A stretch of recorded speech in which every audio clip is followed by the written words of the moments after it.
Ooh. What's up, everybody? Welcome back to the vlog. My name is Filip Latocha, and on today's vlog we're going to be discussing why I finally made the jump from MapMyRun to Strava. So in the world of running, cycling, swimming, it's good to have an app or some kind of database that is good for basically tracking your workout lengths, distances during those workouts, so you're able to follow a sort of progression you have. This is just common sense, right? So when I first started running, one of the apps that I was introduced to was the MapMyRun series, or the MapMyRide series. Whatever app in that family existed was basically one of the apps I started off with back in 2014, 2015, and it was just an app I've been using for the longest time. I never had any issues with it. It was pretty accurate. It was pretty spot on with a lot of information. I was able to track some information with it very quickly, but ultimately time kind of went by, and now we're fast forward to 2020, and there's a lot of frustrations I had with MapMyRun that's ultimately gotten me to switch to Strava, and these are some of the things that occurred. So obviously I haven't had any major issues with MapMyRun at the start of my use with the app back in 2014. Up to about like 2018, 2019, that's where like the peak of me using the app kind of existed. The interface was great on the app. I had great watch integration in terms of using the app that was on the watch. So what was kind of happening in the background for a little while was a lot of my friends who were getting into the sport were using more Strava than anything else, and we just kind of had this app disconnect. And it wasn't that big of a deal to me because I can still always post like particular workouts or particular segments basically on Facebook or like Instagram if I wanted to, so it wasn't really a bad thing to do. What MapMyRun did early on that was really nice was they started turning it kind of into a social media platform where you got to see basically the whole world's workouts on the app if you so chose to.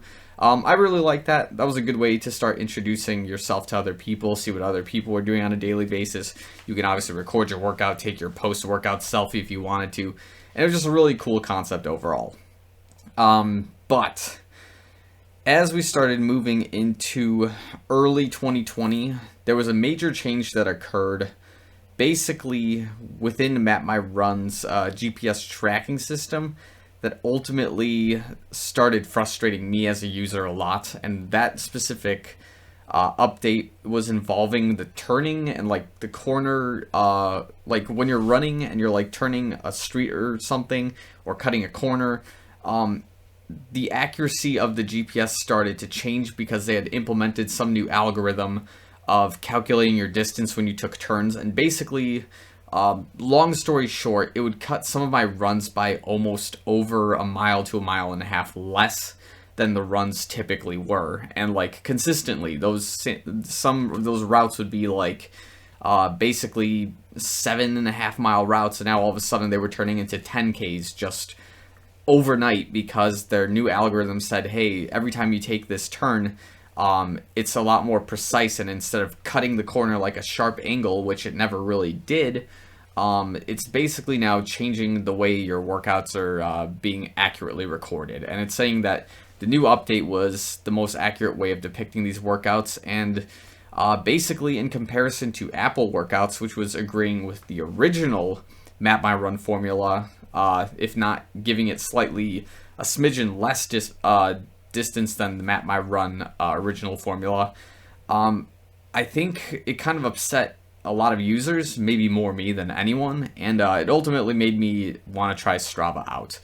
And now Strava, I know it's got a lot of hype from like YouTube users and a couple thousand, maybe almost a million other users that use it. I've had a Strava account since about 2014, if I recall correctly. I just never did anything with it.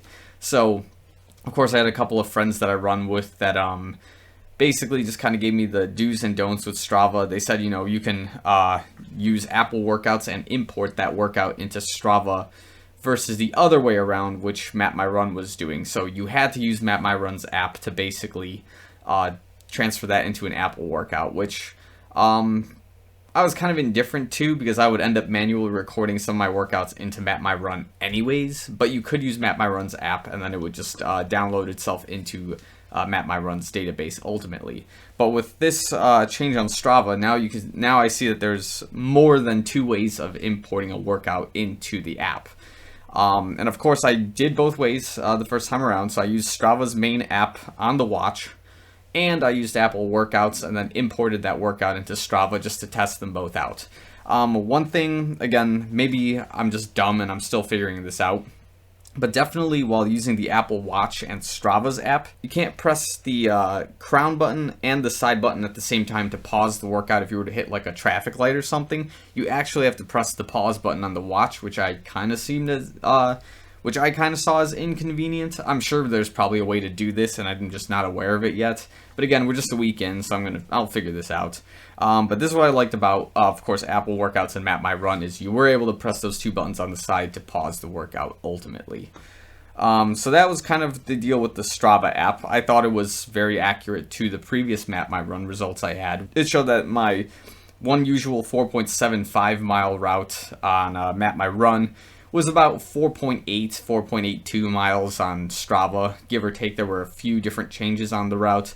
Not a big deal. It was just something that I did notice previously. And then, of course, that same route with the new MapMyRun additions only made that route about 4.2 miles, which is kind of a big difference, of course. And then if I know I'm running something like a tempo or threshold pace and it's cutting about a whole minute per mile off my time on MapMyRun, that's going to be kind of a big deal to see that the watch is showing me I'm running slower for some reason. But of course, that was just something I noticed with the Strava versus the MapMyRun app on the watch. The importing of workouts, this one's kind of a funny one. It's not totally wrong, it's just you have to watch what information you're paying attention to, and I'm sure there's some kind of like policies thing between Strava and Apple in terms of importing workouts here. But it does show you a very fast pace after your workout, but it makes it clear that this is your moving time versus your total time, and you have to just look into that to make sure you've got that accurate.